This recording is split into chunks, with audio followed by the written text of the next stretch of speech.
Hi everyone, welcome to JMD study. So आज मैं शुरू कर रही हूँ chapter number 13, why do we fall ill से। ये इस चैप्टर काफ़ी डिमांड थी तो मैं ये चैप्टर शुरू कर रही हूँ। तो सबसे पहले हम एक एक्टिविटी देखते हैं। देखिए, we all have heard of the earthquakes in Latur, Bhuj, Kashmir और the cyclones that clash the coastal region. जितने भी कोस्टल रीजन्स हैं वहाँ पर हमने साइक्लोन के बारे में सुना है, और अर्थक्वेक जो कि भुज में या कश्मीर में आते हैं उनके बारे में भी सुना है। Think of as many different ways as possible in which people health would be affected by such a disaster if it took place in our neighbourhood. अगर आप ऐसे सोचिए कि कितने लोगों की हेल्थ पे इफेक्ट होता अगर ये हमारे घर के पास हुआ होता। How many of this ways can we think of are events that would occur when the disaster is actually happening.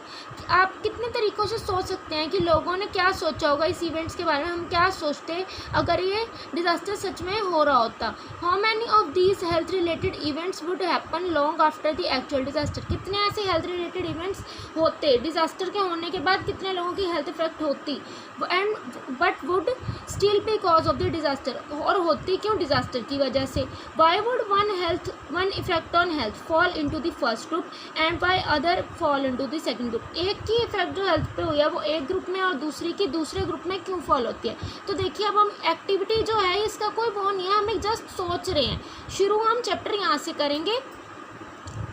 When we do this exercise, जब हम ये सब करते हैं, we realize that health and disease in human communities are very complex issues with many interconnected causes। जब हम ये सारे एक्सरसाइज करते हैं तो हम ये रियलाइज़ करते हैं कि हेल्थ और डिजीज़ यानी कि सेहत और बीमारी ह्यूमन कम्युनिटी के अंदर, हमारी सोसाइटी के अंदर एक बहुत ही बड़ा इशू है, एक बहुत ही सीरियस और बहुत कॉम्प्लेक्स बड़ा इशू है जिसमें बहुत सारे इंटरकनेक्टेड कॉजेज हैं। यानी कि हेल्थ और डिजीज़ जो है वो आपस में एक दूसरे से इंटरकनेक्टेड है और इनके कई कॉजेज हैं जिसकी वजह से डिजीज़ होती हैं। We also realise that the ideas of what health and disease mean are themselves very complicated. हम ये भी रियलाइज़ करते हैं कि जो आइडिया है हेल्थ और डिजीज़ का वो खुद ही बहुत ज़्यादा कॉम्प्लिकेटेड है। अगर हम सोचें कि हेल्थ और डिजीज़ होती है तो वो पहले ही कॉम्प्लिकेशन बहुत ज़्यादा है, समझने में ही बहुत कॉम्प्लिकेटेड है। When we ask what causes diseases and how we prevent them, जब हम ये पूछते हैं कि डिजीज़ कैसे होती हैं और उसे प्रिवेंट कैसे किया जा सकता है, we have to begin by asking what this notions means. हमें पहले जानना होगा कि इन सब का मतलब क्या है, क्या डिजीज़ होती क्या है और उसे कैसे प्रिवेंट करें। इससे पूछने से पहले हमें ये जानना होगा कि इनका मतलब क्या है, हेल्थ और डिजीज़ का मतलब क्या होता है। We have seen that cells are the basic units of organisms. हम सबको पता है कि सेल से ही सारे ऑर्गेनिजम्स बने हैं, चाहे वो प्लांट्स हैं, एनिमल्स हैं, लिविंग बींग्स हैं, ह्यूमन बींग्स हैं, हम सब सेल से बने। Cells are made up of a variety of chemical substances, proteins, carbohydrates, fats, lipids and so on. Cells जो हैं बहुत सारे वेराइटी ऑफ केमिकल सब्सटेंसेस से बने, जैसे कि protein, carbohydrate, fats, lipids and so on. Cell जो एक डायनेमिक प्लेस है, बदलता रहता है। समथिंग और the other is always happening inside them, कुछ ना कुछ नया और अलग उसके अंदर होता ही रहता है। कॉम्प्लेक्स रिएक्शंस और रिपेयर सेल्स के अंदर चलती रहती है, रिएक्ट करते हैं। हमारी बॉडी जो फूड खाती है उस पर सेल रिएक्ट करता है और उसे अपना प्रिपेयर भी करते रहता है अगर कोई सेल इनकेस वो हो जाता है। एक आपको सिंपल सी बात बताऊँ मैं, जितने सेल हमारी बॉडी में बनते हैं उससे कहीं ज़्यादा सेल हमारी बॉडी में मरते भी हैं, लेकिन वही बात है फिर वो बनते रहते हैं। देखिए, जब अगर हम बात करें कैंसर की जो हो जाता है तो उसका क्या रीज़न है कि जब एक इंसान की बॉडी के अंदर सेल जितने बनते नहीं हैं उससे ज़्यादा मरने लग जाते हैं तो वो ये प्रॉब्लम से उसे हो जाती है, मतलब ये डिजीज़ हो जाती है जो काफ़ी ज़्यादा लाइफ थ्रेटनिंग है। तो हमारी बॉडी के अंदर रोज़ सेल बनते भी हैं और मरते भी हैं, लेकिन कुछ लोगों के अंदर या तो बहुत ज़्यादा मरने लग जाते हैं या फिर बनने ही बंद हो जाते हैं, तो उन्हें ये प्रॉब्लम क्रिएट हो जाती है। तो आगे देखते हैं, new cells are being made, नए सेल बनते रहते हैं। इन अदर ऑर्गेनिजम्स और tissues there are various specialized activities going on. बहुत सारे ऑर्गन्स और टिश्यूज़ के अंदर और तरह की भी कई एक्टिविटीज़ हो रही हैं, जैसे हार्ट जो है वो बीट कर रहा है, धड़क रहा है, लंग्स जो है वो सांस ले रही हैं, किडनी जो है यूरिन को फिल्टर कर रही है और ब्रेन जो है वो सोच रहा है। ठीक है, तो ये सारी एक्टिविटीज़ जो है एक दूसरे से इंटरकनेक्टेड है। इनकेस अगर हमारी किडनीज जो है यूरिन को फिल्टर तो पॉइजनस सब्सटेंसेस जो है एक्यूमुलेट हो सकते हैं, यानी कि इकट्ठे हो सकते हैं बॉडी के अंदर। हम सब ने पिछली क्लासेस में भी थोड़ा बहुत पढ़ा है इस बारे में। तो इस कंडीशन के अंदर क्या होता है कि हमारा ब्रेन पे अच्छे से काम नहीं कर पाएगा। तो वही चीज़ मैं बता रही हूँ कि पॉइजनस सब्सटेंसेस जब एक्यूमुलेट हो जाते हैं तो ब्रेन इस कंडीशन के अंदर ब्रेन भी अच्छे से थिंक नहीं कर पाता, क्योंकि ये सब आपस में इंटरकनेक्टेड है। हमारा हार्ट, ब्रेन और हमारे बॉडी के फिजिकल ऑर्गन्स, इवन कि अंदर तक के सारे जितने भी फंक्शंस हैं वो एक दूसरे से इंटरकनेक्टेड हैं। अब इन सारे इंटरकनेक्टेड एक्टिविटीज़ के लिए एनर्जी और रॉ मटेरियल चाहिए होता है। हम खाना खाते हैं ना खाना, तो इन सारी एक्टिविटीज़ अच्छे से चलती हैं, इसके लिए हमें रॉ मटेरियल चाहिए होता है। अब फूड जो है एक नेसेसिटी है, फूड सेल्स और टिश्यूज़ को फंक्शन करने के लिए चाहिए। ये लाइन अंडरलाइन कर लीजिए, इंपॉर्टेंट है। Food is a necessity for cells and tissue functions. Cell और टिश्यू के फंक्शन करने के लिए फूड का होना, फूड खाना बहुत ज़रूरी है। Anything that prevents proper functioning of cells and tissues will lead to a lack of proper activity of the body. कोई भी ऐसी चीज़ जो कि प्रॉपर फंक्शनिंग नहीं होने दे रही सेल्स और टिश्यूज़ की, उससे प्रॉपर एक्टिविटी बॉडी में नहीं हो सकेगी। इस कॉन्टेक्स्ट में हम आगे पढ़ेंगे कि नोशंस ऑफ हेल्थ और डिजीज़ होते गए नहीं, असल में हेल्थ और डिजीज़ होती क्या है। तो आइए नेक्स्ट टॉपिक पे आते हैं, हेल्थ एंड इट्स फेलियर, कि हेल्थ होती क्या है और हेल्थ ख़राब कैसे होती है। तो सबसे पहला इसके अंदर सब पॉइंट आता है, सब टॉपिक आता है the significance of health. Significance का मीन्स है इंपॉर्टेंस ऑफ हेल्थ, हेल्थ की क्या ज़रूरत है। हम सब ने सुना है कि वर्ड हेल्थ जो है इसका मतलब होता है, इसे क्वाइट फ्रिक्वेंटली यूज़ किया जाता है। सब कहते हैं कि मेरी हेल्थ ठीक नहीं है या मेरी हेल्थ बहुत अच्छी है। हम अपने आप पर भी यूज़ करते हैं, जैसे हम ऐसी चीज़ें कहते हैं कि मेरी ग्रैंड मदर की हेल्थ अच्छी नहीं है, हमारे टीचर हमें स्कोल्ड करते ये कह के कि तुम क्लास में हेल्दी एटीट्यूड नहीं रखते। इन सब का मतलब क्या है, हेल्थ का मतलब क्या है। अगर हम इसके बारे में सोचें तो हमें रियलाइज़ करते हैं कि ये हमेशा ऑलवेज इम्प्लाई करता है इस आइडिया को कि हमेशा हमें वेल रहना है, ऑफ बीइंग वेल, हमेशा हम सही रहना चाहते हैं, हमारी हेल्थ कभी ख़राब हो या हमें अच्छा नहीं लगता। We can think of this well being as effective functioning. अगर हमारी हेल्थ ठीक है तो इसका मतलब हमारी बॉडी की फंक्शनिंग जो है बिल्कुल ठीक है, सब कुछ सही काम कर रहा है। जैसे हमारी ग्रैंड मदर है, उनके लिए बाहर जाकर, मार्केट जाकर, नेबरहुड जाकर अगर वो जा सकती हैं तो उनके लिए इसका मतलब है कि वो ठीक है, और अगर वो नहीं जा सकती तो इसका मतलब वो ठीक नहीं है। Being interested in following the teaching in the classroom so that we can understood the world is called a healthy attitude. Classroom में इंटरेस्टेड होकर मैम की बात को सुनना ताकि हम वर्ल्ड के बारे में जान सकें, ये एक हेल्दी एटीट्यूड है। और अगर हम इंटरेस्टेड नहीं है तो वो ऑपोजिट है। असल में हेल्थ का मेन मीनिंग क्या है, health is therefore a state of being well enough, इतना सही होना कि हमारी बॉडी जो है वो फिजिकली, मेंटली और सोशली अच्छे से वर्क कर सके, हम और हमारी body. State of being well enough to function well physically, mentally and socially. Physically यानी बॉडी के सारे फंक्शंस अच्छे से काम करें, मेंटली यानी कि ब्रेन काम करे, सोशली यानी कि हम औरों से भी कनेक्टेड रहें। ये नहीं है कि हम अंदर ही बैठे हैं, सोशली हम ठीक नहीं है तो वो भी हेल्थ नहीं है। असल में हेल्थ वो होती है जिसके अंदर हमारा फिजिकली, मेंटली एंड सोशली तीनों चीज़ों में सही काम करता है। ये एक इम्पॉर्टेंट है लाइन और यही हेल्थ की डेफिनेशन है। तो आइए नेक्स्ट टॉपिक पे आते हैं, मीन्स की नेक्स्ट सब पॉइंट पे आते हैं, हेल्थ एंड इट्स फेलियर की नेक्स्ट सब पॉइंट पे आते हैं। अब आता है हेल्थ और इट्स फेलियर में, पहला तो हमने पढ़ा था सिग्निफिकेंस ऑफ हेल्थ, अब सेकंड आता है personal and community issues both matter for health, यानी पर्सनल हमारे खुद के इश्यूज़ और कम्युनिटी के जो हमारे आसपास लोग रहते हैं उनके इश्यूज़ दोनों मैटर करते हैं हेल्थ के लिए। जैसे if health means a state of physical, mental and social wellbeing, अगर हेल्थ का मतलब है फिजिकल, मेंटल और सोशल वेलबींग होना, it cannot be something that each one of us can achieve entirely on our own. तो वो कह रहे हैं कि ये कोई चीज़ ऐसी नहीं है कि हम अपने आप ही खुद अचीव कर लेंगे अपनी हेल्थ को। The health of all the organisms will depend on their surroundings और देयर एनवायरनमेंट। जो हेल्थ होती है ऑर्गेनिजम्स की, चाहे लिविंग है, चाहे नॉन लिविंग है, चाहे ह्यूमन बीइंग है, हर किसी की सराउंडिंग्स पर डिपेंड करती है और अपने इन्वायरमेंट पे। जैसे इन्वायरमेंट जो उसके अंदर फिजिकल इन्वायरमेंट आता है, जैसे कि अगर हम फॉर एग्जांपल लेते हैं तो हेल्थ जो है जहाँ पर साइक्लोन आए हैं, जैसे साइक्लोन आ जाते हैं, अभी रिसेंटली भी बहुत साइक्लोन्स आए हैं, हमने देखा ही होगा न्यूज़ में, तो जहाँ पर साइक्लोन आते हैं वहाँ पे हेल्थ काफ़ी रिस्क में आ जाती है लोगों की। तो आगे नेक्स्ट देखते हैं, human beings live in societies. Human beings जो सोसाइटीज़ के अंदर रहते हैं, जो हमारा सोशल इन्वायरमेंट है वो एक इम्पॉर्टेंट फैक्टर हो जाता है हमारी खुद की हेल्थ के लिए। अगर हम ऐसी जगह रहते हैं जहाँ पर बहुत अच्छी हेल्थ है, जहाँ पर अच्छे से सैनिटेशन है, प्रॉपर ड्रेनेज है, सब कुछ अच्छा है, वहाँ पर तो अच्छा है। लेकिन अगर हम किसी विलेजेस में रहते हैं जहाँ पर इतनी सैनिटेशन अच्छी नहीं है, तो वहाँ पर जैसे देखिए गार्बेज वगैरह डिस्पोज करने कोई नहीं आता, कोई ड्रेन साफ़ नहीं करता, कोई वाटर को कलेक्ट नहीं करता, तो ऐसी जगहों पर क्या होगा कि पुअर हेल्थ हो जाएगी, तो सारा कुछ इकट्ठा होने लग जाएगा और पुअर हेल्थ इंक्रीज़ हो जाएगी। इसलिए पब्लिक क्लीनिनेस पे इंडिविजुअल हेल्थ के लिए बहुत इम्पॉर्टेंट है।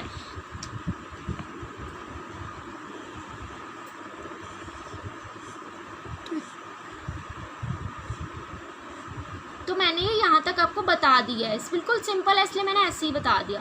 तो आइए नेक्स्ट एक्टिविटी परफॉर्म करते हैं। एक्चुअली एक्टिविटी तो नहीं, ऐसे ही है ये, इस चैप्टर में एक्टिविटी ज़्यादा यूज़फुल नहीं है। देखिए एक्टिविटी में क्या लिखा है, find out what provisions are made by your local authority for the supply of clean drinking water. साफ़ पानी के लिए, ताकि साफ़ पानी पीने के लिए, साफ़ पानी के लिए कौन सी लोकल अथॉरिटी ने ऐसे कौन सी प्रोविजंस यानी ऐसी कौन सी पॉलिसीज़ या बनाई हैं जिससे लोगों को साफ़ पानी मिल सके पीने के लिए। Are all the people in your locality able to assess this, क्या हर किसी के पास है? तो आप ये पता कर सकते हैं। और अगर वैसे नहीं करना चाहते तो एक नॉर्मल सी एक्टिविटी है। नेक्स्ट देखते हैं। नेक्स्ट पे कुछ इस तरह की है, तो मैं नेक्स्ट पे आ जाती हूँ, नेक्स्ट पैराग्राफ पे आ जाती हूँ, खुद पढ़ लीजिएगा, कुछ नहीं है इसमें। चलो नेक्स्ट करते हैं। We need food to be healthy and this food will have to be earn by doing work. हमें क्या चाहिए? खाना चाहिए। और खाना कैसे मिलेगा? काम करने से। For this the opportunity to do work has to be available. अब काम कहाँ से मिलेगा? जब हमारे पास काम करने के लिए अपॉर्चुनिटी होगी, कोई हमें कहेगा कि हाँ मुझे ज़रूरत है तुम काम कर लो मेरे यहाँ। तो we need to be happy in order to be truly healthy. बिल्कुल खुश रहने के, बिल्कुल अच्छा रहने के लिए, हेल्दी रहने के लिए हमें खुश रहना ज़रूरी है। And if we mistreat each other and are afraid of each other we can not be happy. अगर एक दूसरे को हम मिसट्रीट करेंगे या फिर एक दूसरे से डरेंगे तो हम खुश नहीं रह पाएंगे, ना ही सेहतमंद रह पाएंगे। Social equality and harmony are therefore necessary for individual health. Social equality यानी सोसाइटी में एक जैसा बिहेवियर, यानी कोई डिस्क्रिमिनेशन ना हो, और हार्मनी, सब इकट्ठे मिलकर रहें, किसी में लड़ाई झगड़ा ना हो, ये बहुत ज़्यादा ज़रूरी है इंडिविजुअल हेल्थ के लिए। अगर देखिए हमारी सोसाइटी में किसी से झगड़ा हो जाता है, या फिर सोसाइटी में कोई हमें मिसट्रीट करता है, या फिर हम किसी से डरते हैं या कोई हमसे डरता है, या फिर इनकेस ऐसा भी हो सकता है कि कोई मैन और वुमेन में इनइक्वालिटी करता है, तो वहाँ पर भी हमारी इंडिविजुअल हेल्थ इफेक्ट होती है, क्योंकि हमारा माइंड स्ट्रेस्ड आउट हो जाता है इन सब चीज़ों से। तो माइंड का हेल्थी होना बहुत ज़रूरी है खुद की हेल्थ के लिए।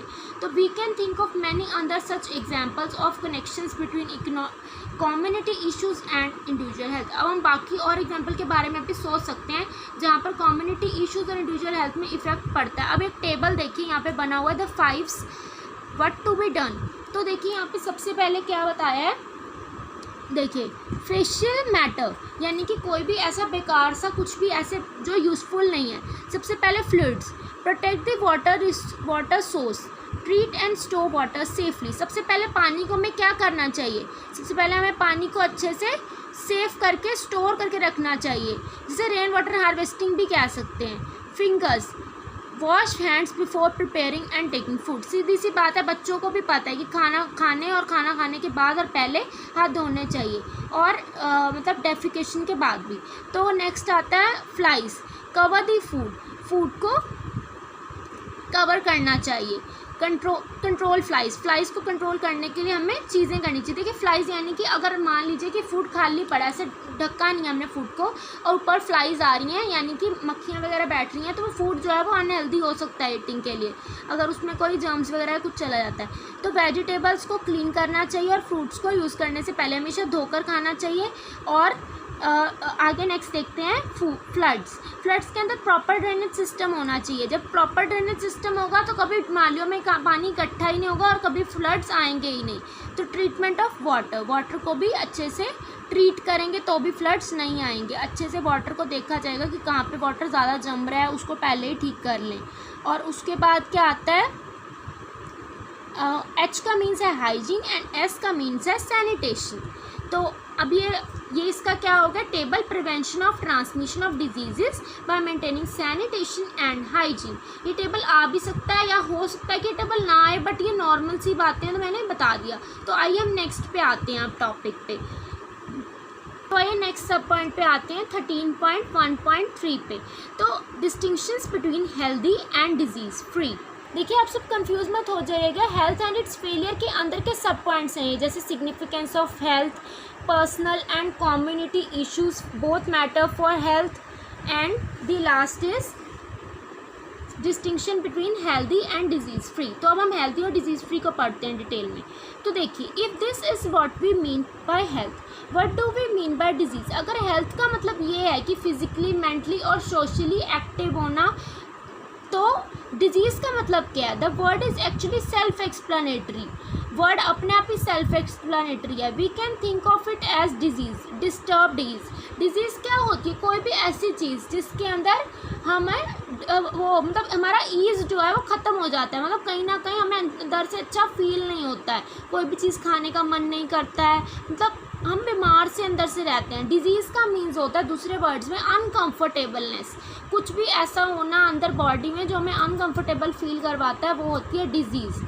तो however the word is used in a more limited meaning, लेकिन इस वर्ड को हम एक मोर लिमिटेड मीनिंग में यूज़ करते हैं। We talk of disease when we can find a specific and particular cause for discomfort. हम डिजीज़ के बारे में तभी बोलते हैं जब हमें पता चल जाता है कि ऐसा क्यों हो रहा है। This does not mean that we have to know the absolute final cause. इसका मतलब ये नहीं कि हमें फाइनल कॉज जानना जरूरी है ही। We can say that someone is suffering from diarrhoea without knowing exactly what has cause the loose motions. अब देखिए कुछ कईयों का जैसे डायरिया हो गया, पेट खराब हो जाता है, तो वो सफ़र कर रहा है लेकिन उसे ये नहीं पता कि असल में उसने ऐसा क्या खा लिया जिसकी वजह से ऐसा हो गया, लेकिन उसे हो तो गया ना, उसे उससे मतलब नहीं है कि क्या हुआ, किससे हुआ। डिजीज़ का मतलब ये है कि मुझे हो गया, जबकि ऐसा नहीं है। हमें एब्सोल्यूट कॉज भी पता होना चाहिए, तभी उस डिजीज़ का ट्रीटमेंट हो सकता है। वो हम डिटेल में पढ़ेंगे बाद में। We can now easily see that it is possible to be in poor health, हम without actually suffering from a particular disease. हम आसानी से देख सकते हैं कि ऐसा पॉसिबल है कि हम पुअर हेल्थ में हों बिना किसी पर्टिकुलर डिजीज़ सफ़र करते। अब लूज मोशन होना अगर डिजीज़ तो नहीं है, लेकिन डिस्कम्फर्ट और ईज़ तो इसमें भी ख़राब होती है, पर्सन का माइंड तो इसमें भी परेशान होता है। Simply not being diseased is not the same as being healthy. जैसे डिजीज़ ना होना बिल्कुल सेम नहीं है उससे कि हेल्दी होना। हेल्दी होने का मतलब होता है कि हाँ हम सच में हेल्दी हैं, पर डिजीज़ ना होना का मतलब सच में ये नहीं है कि हम सच में बिल्कुल ठीक हैं। गुड हेल्थ एक डांसर के लिए क्या हो सकती है कि ग्रेसफुल वो अपनी बॉडी को स्ट्रेच कर सके ताकि वो डिफ़िकल्ट पर ग्रेसफुल पोजीशंस कर सके। जैसे बॉडी आपने डांसर्स देखे ही होंगे जो डांस करते हैं, चाहे मेल हैं चाहे फीमेल हैं, उनकी बॉडी कितनी फ्लेक्सिबल होती है। तो उनके लिए हेल्थ का मतलब ये है कि वो अच्छे से ये काम कर सके। दूसरे हैंड पर अगर एक म्यूजिशियन की बात करें तो वो अपनी ब्रीदिंग कैपेसिटी को इतना रखना चाहता है अपनी लंग्स के अंदर ताकि वो फ्लूट पे जो नोट्स बोल रहा है उसमें वो अटके ना। तो नेक्स्ट आता है to have the opportunity to realise the unique potential in all of us is also necessary for real health. अपनी अपॉर्चुनिटी को अंदर की रियलाइज़ करना, अपने अंदर के पोटेंशियल को कि हाँ मेरे अंदर ऐसी क्या क्वालिटी है, वो भी एक रियल हेल्थ के लिए ज़रूरी है, तब भी हम अच्छे से काम कर सकें। मान लो कि मेरा इंटरेस्ट तो किसी और चीज़ में कर, मैं कुछ और रही हूँ, तो मैं स्ट्रेस्ड आउट हूँ, मेरा मन ही नहीं है, मेरी हेल्थ क्या अच्छी है, मेरा ब्रेन तो उस पर वर्क ही नहीं करना चाहता। So we can be in poor health without there being a simple cause in the form of an identifiable disease। तो हम एक पुअर हेल्थ में हो सकते हैं बिना किसी सिंपल कॉज के। तो मैं यहाँ ये कह रही थी कि हमारी हेल्थ ख़राब हो सकती है, चाहे फिर उसका कॉज सिंपल ही क्यों नहीं है, डिजीज़ आइडेंटिफाई किए बिना। जैसे लूज मोशन कोई डिजीज़ नहीं है लेकिन हमारी हेल्थ फिर भी पुअर है क्योंकि हमें लूज मोशन है, तो वो यही चीज़ बताने की कोशिश कर रहा है। इसी रीज़न की वजह से जब हम हेल्थ के बारे में सोचते हैं तो हम सोसाइटीज़ और कम्युनिटीज़ के बारे में भी सोचते हैं, और अगर हम दूसरे हाथ पर सोचें तो हम ये भी सोचते हैं डिजीज़ के बारे में। जब हम डिजीज़ के बारे में सोचते हैं तो हम इंडिविजुअल की सफरिंग के बारे में भी सोचते हैं। When we think about disease we think about individual sufferers. So आज के लिए बस इतना ही। मैंने आपको अच्छे से टॉपिक्स बता दिए, हेल्थ और उसके फेलियर के सब पॉइंट्स भी बता दिए। बाकी का मैं नेक्स्ट वीडियो में कंटिन्यू करूँगी, और आई होप कि आपको बहुत सी चीज़ समझ आ गया होगा। और अगर आपको समझ आ गया तो please like my video, subscribe to my channel. And अगर आपको अच्छा लगा है, समझ आया, तो आप कमेंट करके मुझे बता सकते हैं। और अगर आपको लगता है कि कोई इम्प्रूवमेंट की ज़रूरत है, मुझे कहीं पर मुझसे मिस्टेक हुई है या कहीं पर आपको कुछ नहीं समझ आ रहा है, तो वो भी आप कॉमेंट करके मुझसे पूछ सकते हैं, या फिर आप मुझे सजेशन दे सकते हैं। Until then, bye bye and thanks for watching.